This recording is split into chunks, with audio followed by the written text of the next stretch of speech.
Muy buenas noches, nuevamente nos encontramos a través de este programa que hemos titulado Estudiando la Biblia.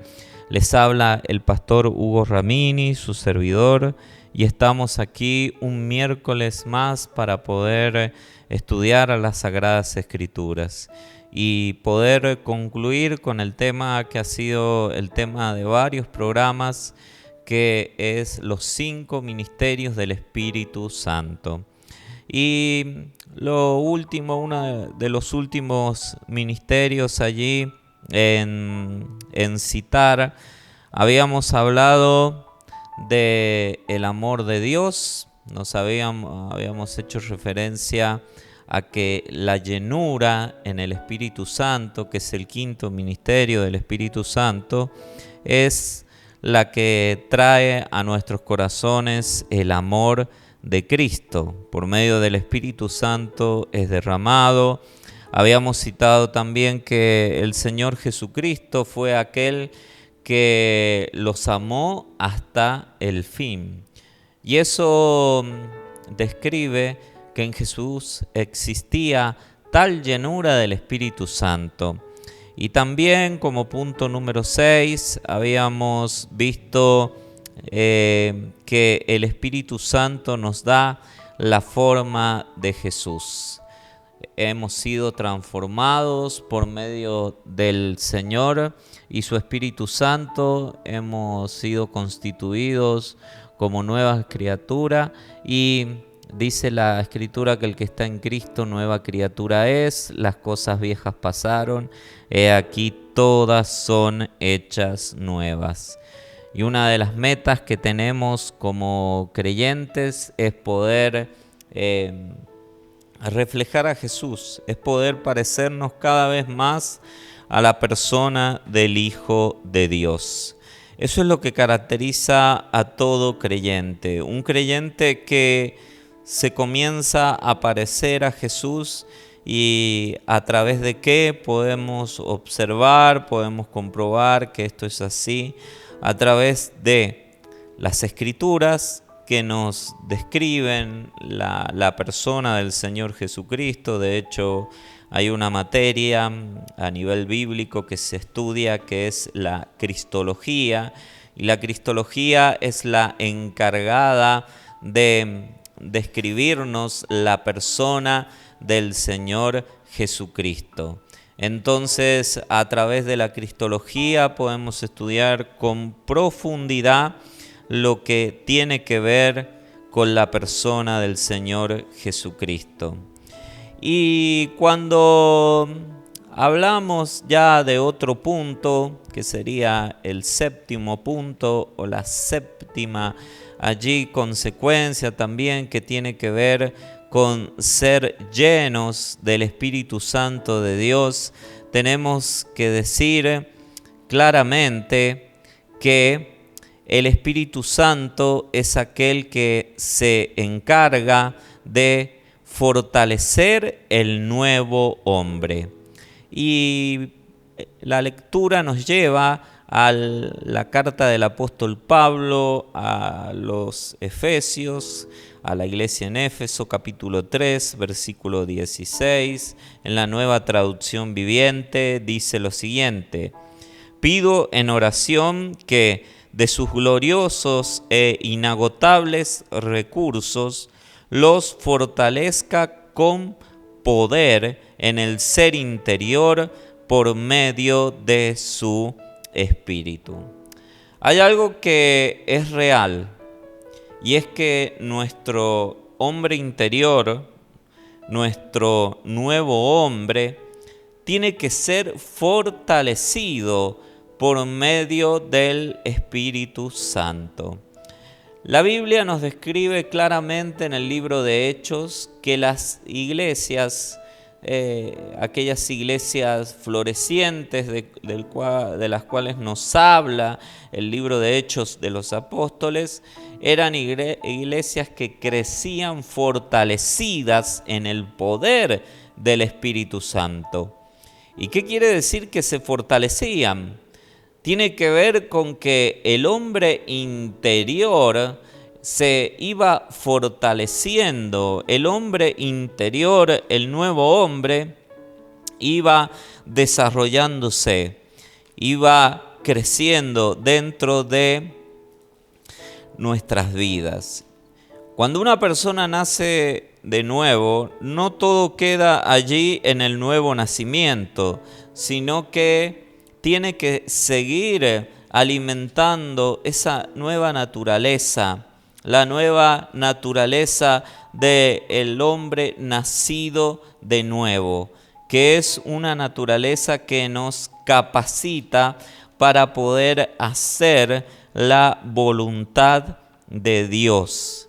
Y esto es muy importante, que todos podamos entenderlo, que todos podamos entender lo que Dios quiere hacer a través de nuestras vidas. Por tanto, ese hombre interior debe fortalecerse día a día por medio del Espíritu Santo de Dios.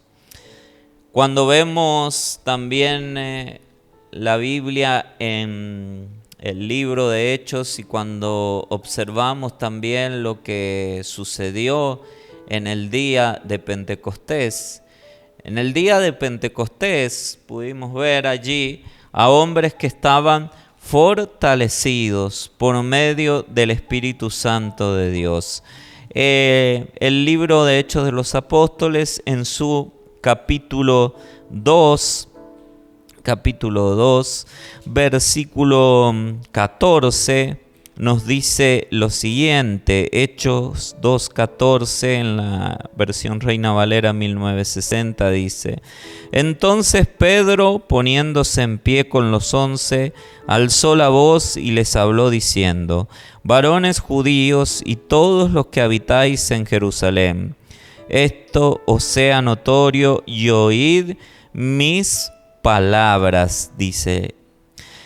¿En qué podemos destacar aquí que estos hombres estaban fortalecidos por el poder del Espíritu Santo?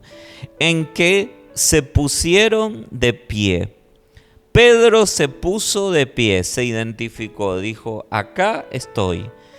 Y los 11 también que estaban allí, contando dentro de los 11 a Pedro y también a ese apóstol que ellos habían elegido hasta ese momento, que era Matías, se pusieron de pie. Dijeron: aquí estamos. Y allí notamos la fortaleza que Dios trajo a los apóstoles. Los apóstoles estaban reunidos allí en el aposento alto. En ellos había temor, miedo por lo que pudiese suceder. Había mucha gente en esa fiesta de Pentecostés y seguramente el tema de conversación de la fiesta era lo que había sucedido en el último tiempo. La crucifixión de Jesús y lo que para ellos, en vez de ser la resurrección, era la desaparición del cuerpo de Jesús por manos de sus discípulos, porque allí hubo una mentira que se desparramó, una mentira que llegó a oídos de la gente en aquel entonces, y era de que los discípulos se habían robado el cuerpo del Señor Jesucristo. Entonces había mucho miedo, mucho temor por lo que fuese a suceder en ellos. Pero sin embargo, la palabra de Dios nos dice que después que el Espíritu Santo cayó, Pedro se identificó, se levantó ante una crítica, ante una burla de los que estaban allí, que decían que estos que estaban hablando en nuevas lenguas estaban llenos de mosto.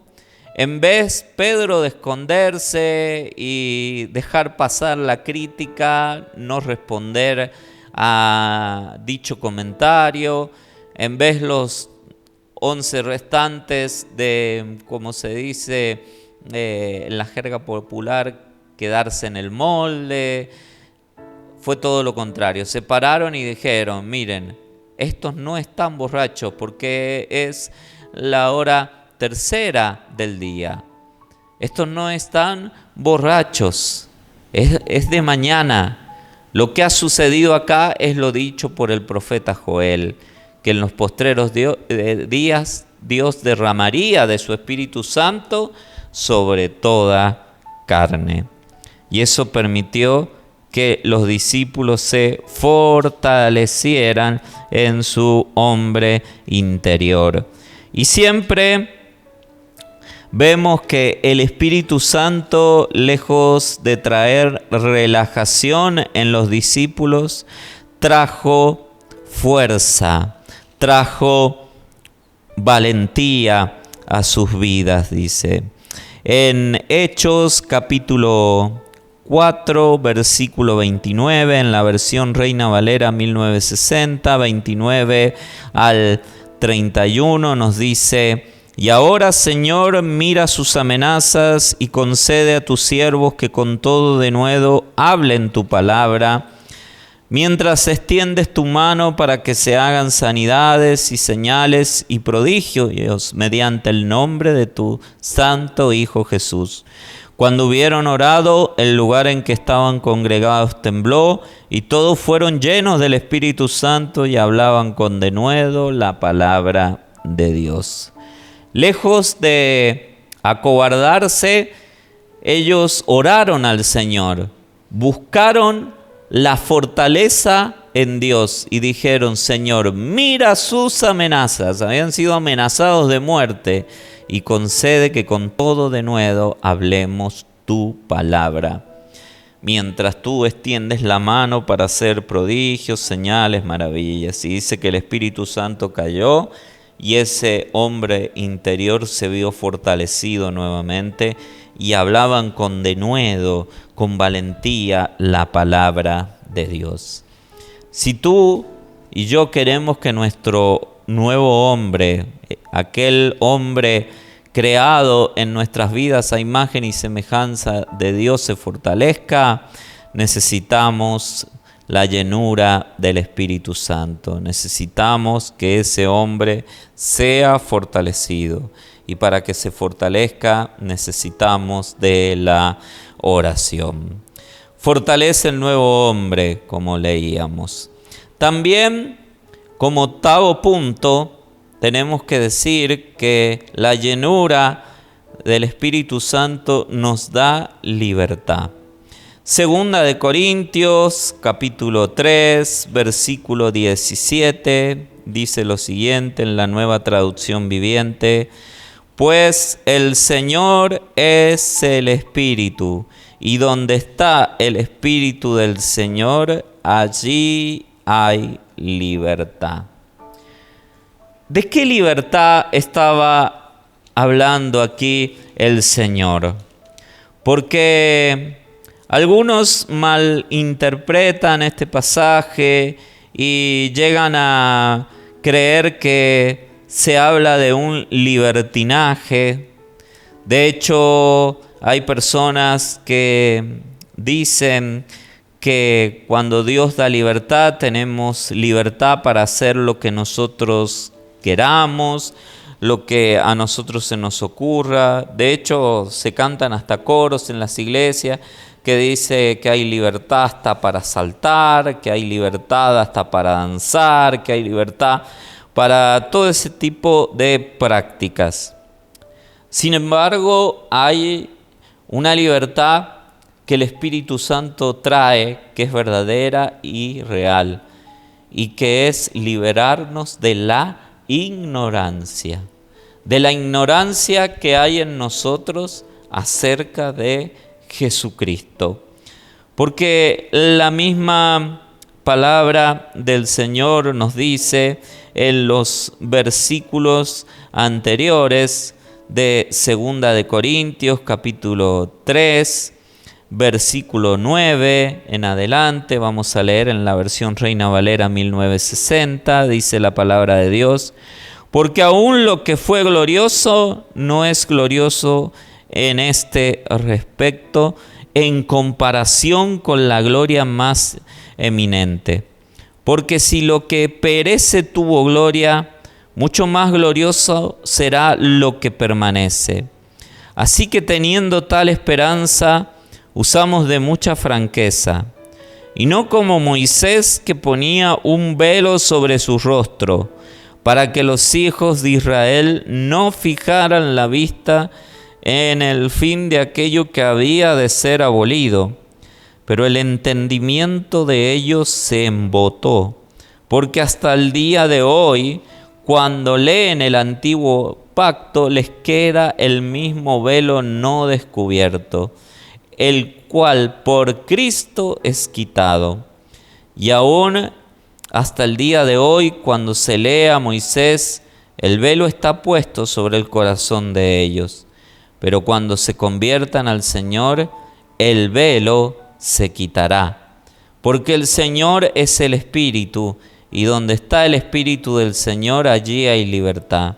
Y el versículo 18 dice: por tanto nosotros todos, mirando a cara descubierta como en un espejo la gloria del Señor, somos transformados de gloria en gloria en la misma imagen, como por el Espíritu del Señor. Dice la palabra de Dios que el entendimiento de ellos se embotó. ¿Cuál era la esclavitud más grande que tenía la nación judía, que tenían los rabinos, los maestros de la ley? Era la esclavitud a la ignorancia. Y cuando somos esclavos de la ignorancia, ignoramos las verdades más profundas, las verdades más relevantes acerca de Dios. Y la ignorancia más grande que existe en la nación judía y que existe hoy en el mundo entero y que existe aún en muchos creyentes es la ignorancia acerca de Jesús. Se ignora la persona de Jesús. Se cree conocer a Jesús, pero en realidad no se lo conoce. Algunos dicen que Jesús fue un simple maestro. Otros dicen que Jesús fue un simple profeta. Otros dicen que Jesús fue un hombre ejemplar. Pero solamente el cristiano puede llamar a Jesucristo Dios. Solamente el creyente puede reconocer a el Señor Jesucristo como el Señor. En 1 Corintios capítulo 12, versículo 3, en la versión Reina Valera 1960 dice: por tanto os hago saber que nadie que hable por el Espíritu de Dios llama anatema a Jesús. Y nadie puede llamar a Jesús Señor sino por el Espíritu Santo. ¿Qué quiere decir esto? Anatema significa maldito. Y cuando alguien habla mal de Jesús, dice que nadie puede llamar maldito por medio del Espíritu Santo a Jesús. Nadie puede hablar mal de Jesús por medio del Espíritu Santo, porque el Espíritu Santo glorifica a Cristo. Entonces es el hombre, el espíritu del hombre, el que puede llegar a hablar mal de Jesús. Es el espíritu de Satanás, un espíritu diabólico, el que puede llegar a hablar mal del Señor Jesucristo. Y podemos llegar a hablar mal del Señor Jesucristo por medio de predicar un evangelio falso, un evangelio anatema. Un evangelio que habla del amor de Dios, pero no habla de la justicia de Dios. Un evangelio que habla de que Cristo vino por primera vez a este mundo, que nació en Belén, pero que niega su segundo regreso. Como los testigos de Jehová, los cuales opinan que cuando la Biblia habla de un segundo regreso de Jesús, está hablando de un segundo regreso espiritual, que la venida de Cristo va a ser algo espiritual, no va a ser algo visible. Sin embargo, cuando hablamos de la venida del Señor en sus dos fases y tomamos en cuenta la primera fase, que es el arrebatamiento, el arrebatamiento será visible para los creyentes, porque dice Pablo, y nosotros que vivimos, que hayamos quedado, seremos arrebatados y así estaremos para siempre con el Señor, juntamente con los que murieron en Cristo y van a resucitar. Y si hablamos de la segunda fase, que es cuando Cristo regrese, ponga sus pies en el monte de los olivos después de esos 7 años de tribulación, el libro de Apocalipsis dice claramente que todo ojo le verá. Y cuando se refiere a todo ojo, se refiere a todo ojo humano, a todos los que estén allí. Todos lo verán. Entonces, cuando nos convertimos al Señor, el Señor por medio de su Espíritu Santo quita ese velo que hay en nuestras vidas, llamado ignorancia, llamado falta de conocimiento, y comenzamos a conocer verdaderamente al Señor Jesucristo. Comenzamos a conocer a la Trinidad Divina, Dios Padre, Dios Hijo, Dios Espíritu Santo. De esa manera comenzamos a conocer a Jesús, no sin que antes el Espíritu Santo comience a obrar en nuestras vidas. Porque para eso ha venido el Espíritu Santo, para traernos libertad, nos da libertad. Y como último punto, como punto número 9, y ya cerrando el tema de los 5 ministerios del Espíritu Santo y de este quinto punto del cual hemos hablado en varios programas, como es la llenura del Espíritu Santo, tenemos que decir que la llenura en el Espíritu Santo nos hace decir cosas apropiadas. Marcos capítulo 13, versículo 11, en la Nueva Traducción Viviente, dice lo siguiente: cuando los arresten y los sometan a juicio, no se preocupen de antemano por lo que van a decir. Solo hablen lo que Dios les diga en ese momento, porque no serán ustedes los que hablen, sino el Espíritu Santo. Vivimos preocupados sobre qué vamos a hablar de Jesús. Jesús les anunció a sus discípulos lo que venía. Dice, ustedes van a ser arrestados, van a ser llevados a las sinagogas, van a sufrir todo tipo de contratiempos, dice. Pero cuando estén en ese momento, no se preocupen de antemano lo que van a decir. ¿Qué quiere decir esto? Que no haya una preocupación exacerbada, sino que confíen en Dios y que confíen en el poder del Espíritu Santo, en lo que en ese momento el Espíritu Santo les va a dar, porque el Espíritu Santo los va a llevar a testificar bien de Jesús, a hablar cosas apropiadas del Señor Jesucristo. Si es algo que sucedió en la vida de los discípulos, un acontecimiento que los marcó y que los hizo decir algo inapropiado, fue el monte de la transfiguración. Cuando Jesús se aparta en ese monte para orar y se produce la transfiguración, dice que la mayoría de ellos estaba asombrado de lo que estaba sucediendo y que no sabían qué decir. Y como no sabían qué decir, dijeron cosas inapropiadas. Le dijeron al Señor: Señor, ¿qué te parece que aquí hagamos 3 enramadas? Una para ti, una para Moisés y otra para Elías. Porque en la transfiguración estaba Jesús allí, pero también aparecieron Elías y Moisés y conversaban con Jesús.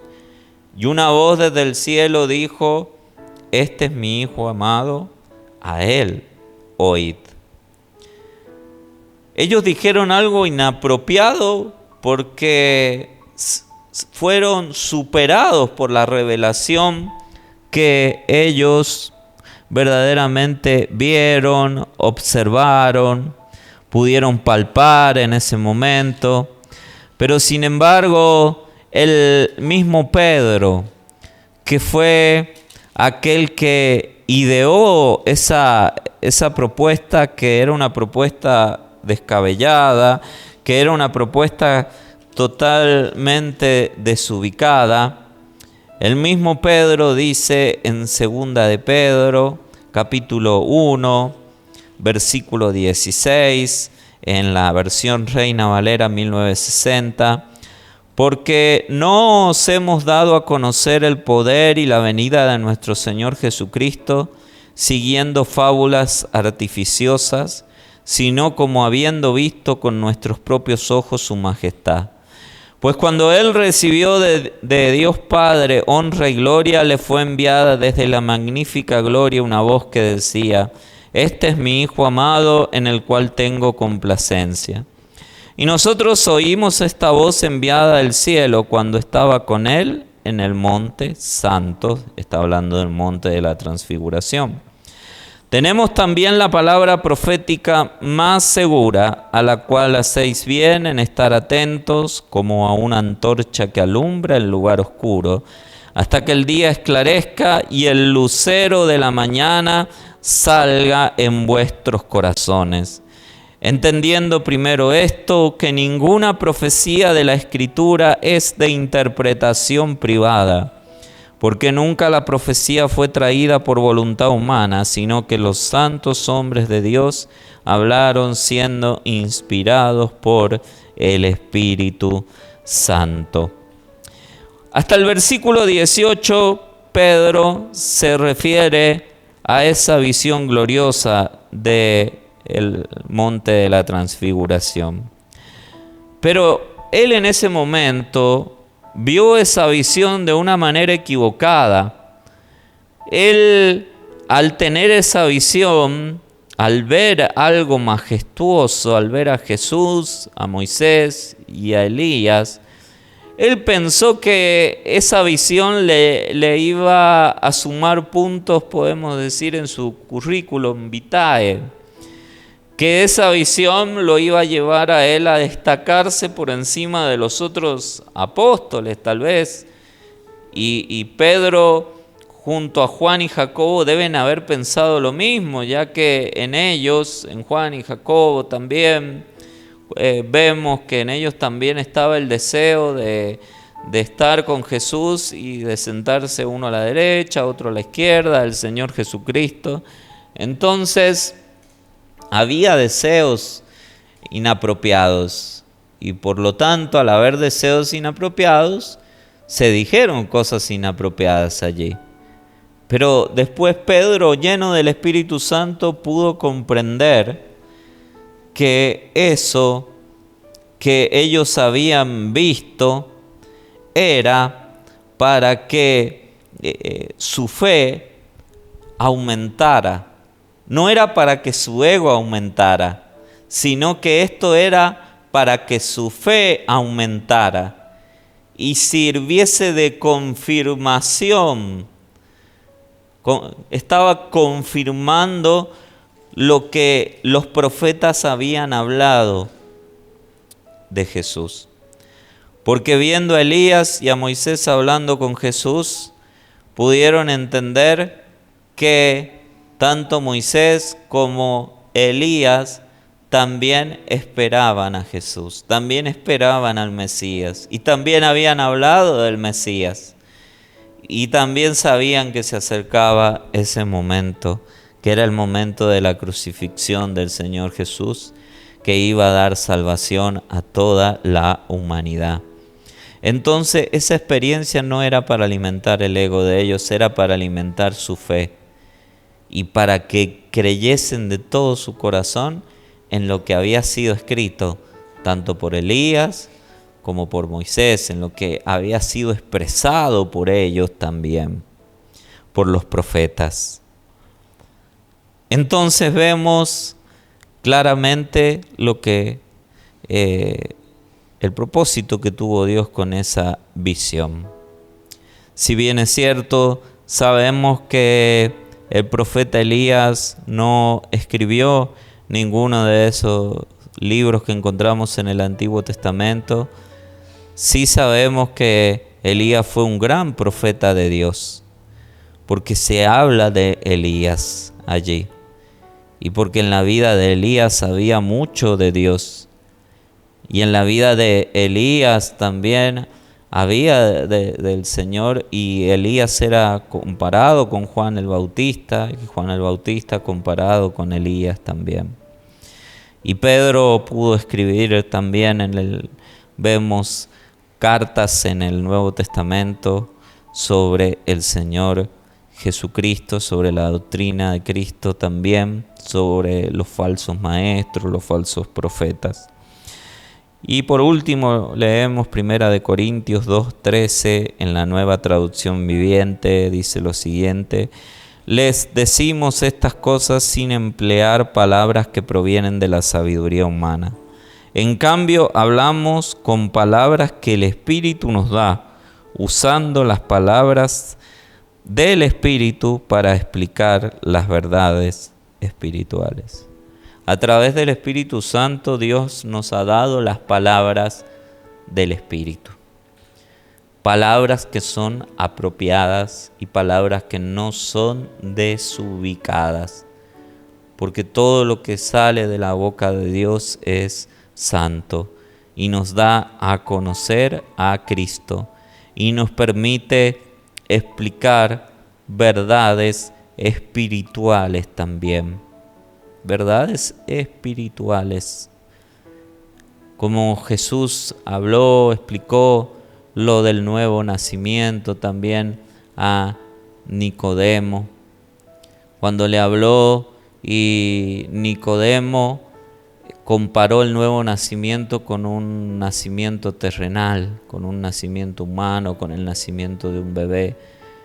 Pero Jesús comparó el nuevo nacimiento con el viento. Jesús le dijo a Nicodemo: así como el viento sopla, no sabes de dónde viene ni hacia dónde va, así es todo aquel que es nacido del Espíritu Santo. Es algo, el nuevo nacimiento, que no se ve exteriormente. Que no podemos decir que una persona ha nacido de nuevo, por ejemplo, porque se viste bien, que una persona ha nacido de nuevo porque habla bien, porque es una persona que tiene buena reputación, porque algunos creen que eso es el nuevo nacimiento. Pero ese no es el nuevo nacimiento. El nuevo nacimiento es algo que no se puede ver instantáneamente. El nuevo nacimiento es algo que se percibe solamente a través del Espíritu Santo. Los que son espirituales, los que han nacido de nuevo, pueden percibir a los que han nacido de nuevo también. Y eso es lo que nos une, nos termina uniendo. Nacer a una vida nueva.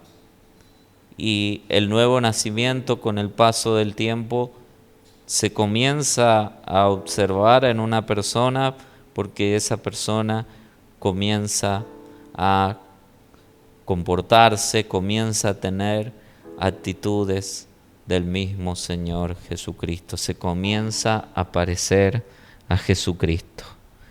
No tiene miedo de lo que puedan decir los demás de Él, sino que está preocupado en lo que Dios pueda opinar de Él. Entonces, allí vemos una marca también del nuevo nacimiento, el valor para hablar del Señor Jesucristo.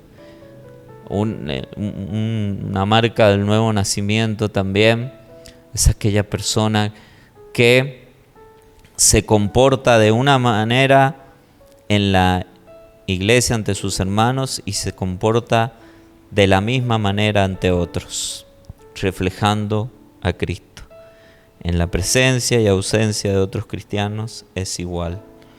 No deja lugar a dudas, no tiene doblez, es una persona nacida de nuevo. Y podríamos hablar de muchas características de una persona nacida de nuevo. Nicodemo era un maestro de la ley, se vestía como un maestro de la ley, aparentaba haber nacido de nuevo, pero sin embargo Jesús le dijo: tú necesitas nacer de nuevo. Y no como crees, no como tú estás creyendo, sino que necesitas nacer de nuevo por medio del Espíritu Santo, que te convence de pecado, justicia y juicio, y por medio de la palabra de Dios, que va a ir transformando tu vida. Y vas a adoptar las virtudes y las prácticas que la palabra de Dios enseña. Vas a vivirla, vas a experimentarla. Ese es el último punto de este tema. Y allí cerramos esta serie de programas donde hemos hablado de la llenura del Espíritu Santo. Y ya en el próximo programa vamos a seguir hablando de doctrina. Pero espero que todos estos programas hayan sido de bendición para ustedes, donde hemos estado hablando de los 5 ministerios del Espíritu Santo. Les habló el pastor Hugo Ramini, su servidor, y nos despedimos hasta una próxima oportunidad, hasta el próximo miércoles, a través de este espacio que tenemos a través de nuestras plataformas sociales, a través de Facebook y a través de YouTube, que hemos denominado Estudiando la Biblia. Que el Señor los bendiga.